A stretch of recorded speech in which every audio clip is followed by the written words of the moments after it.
What's up sa inyo mga boss? So today ay i-installan na natin ng rim set si Legendary. So tara. So ayan mga boss, same day vlog lang pala to ng pag-install natin ng JRP swing arm kay Legendary. So ngayon, check na natin yung i-install natin na rim set sa kanya. So tara. So ayan mga boss, tambak yung mga pyesa ni Legendary dyan. At ito yung i-install natin na rim set sa kanya. So check natin sa unboxing table natin para makita nyo ng maayos. Galing yan sa rim set ni Raider 150 carb, kaso binenta na natin si Raider, kaya ayan, naiwan yan. So ngayon check na natin mga boss.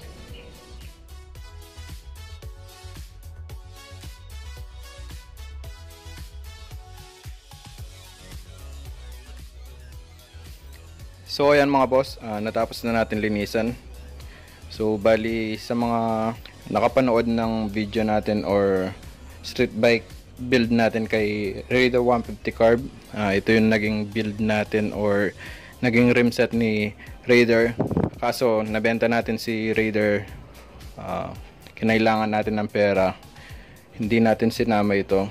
So kaya ito na yung magiging bagong rim set ni Legendary. Ang specs nito mga boss is Yasaki set hub na pang wave 125, tapos Takasago XL Asia na Progen size, 1.2 yung front tsaka 1.4 yung sa likuran. And then It Midas na ang size is 6080 yung sa likod. And then naka-Takegawa na brake arm, tapos CNC na axle. And then naka blue na rin na pito, takip ng pito mga boss. Tapos itong rayos nito is chrome plated. Kung sigurong papalitan ko ng ng rayos to, mag-i-stainless na lang ako kasi yung sakit ng chrome plated, ayan, yung nangangalawang, yung nadudumihan. So ayan lang naman yung sa rear. Check natin yung sa front.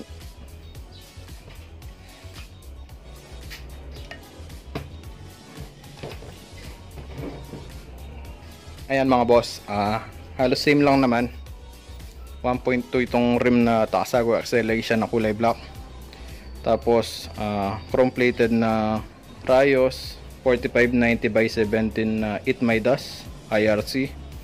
Tapos CNC bolts, CNC axle. Then yayamanin na hub and mile.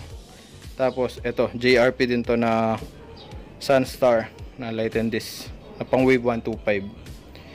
So ngayon ang i-modify ko lang dito is itong mga yayaman na hub and mile.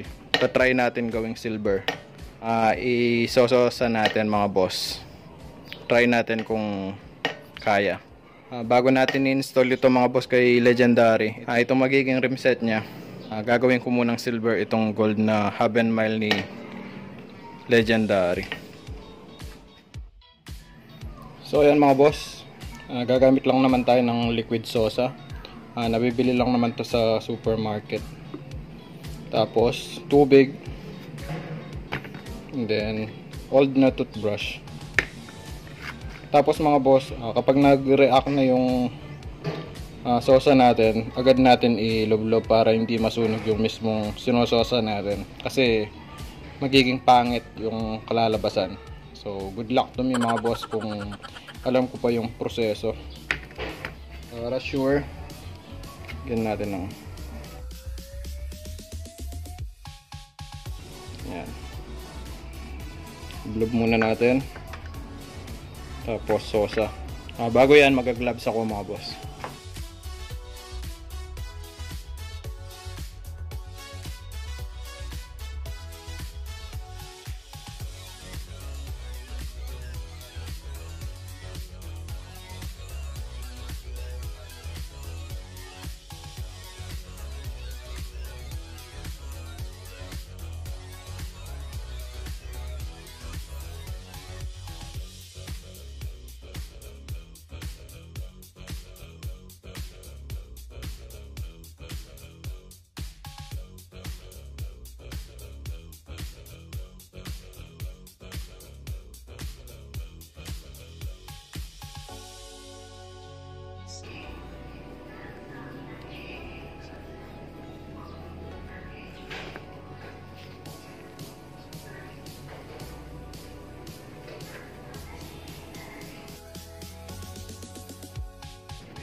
So ayan mga boss, konti natatanggal na yung gold plated nya.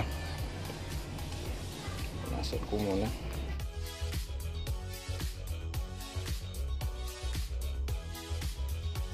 Ayan, konti pa.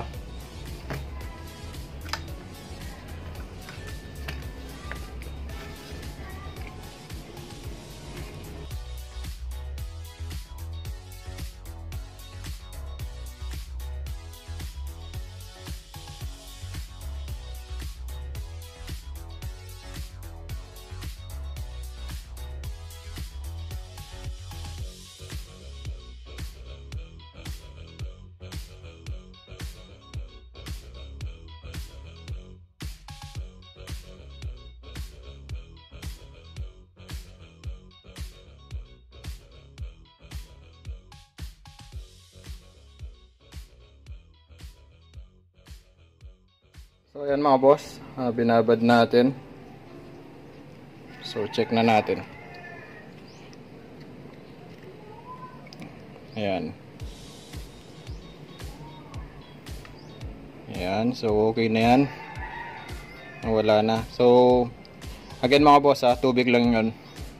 Kaya lang naging kulay pink kasi dahil sa sosa at saka yung plated nito. Pero yan, overall okay na. Yung bandang loob na nakikita nyo na gold pa, hindi ko natatanggalin yan kasi hindi naman makikita.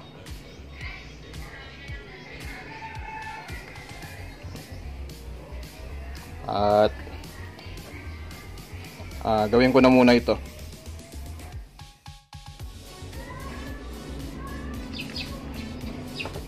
Bale, ito na mga boss. Ayan. So natapos na natin. Maganda naman yung kinalabasan na yan.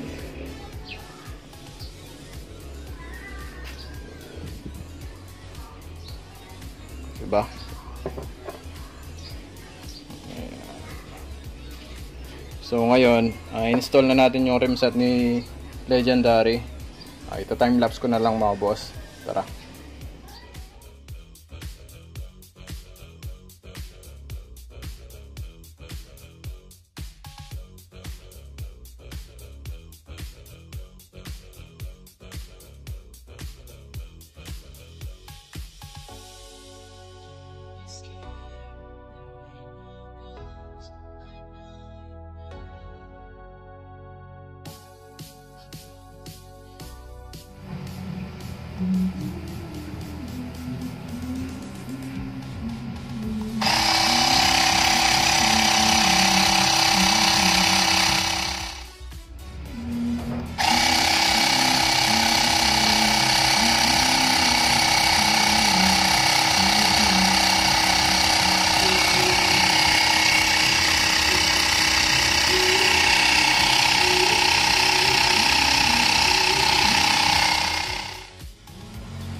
So ayan mga boss, na-install na natin yung rim set ni Legendary.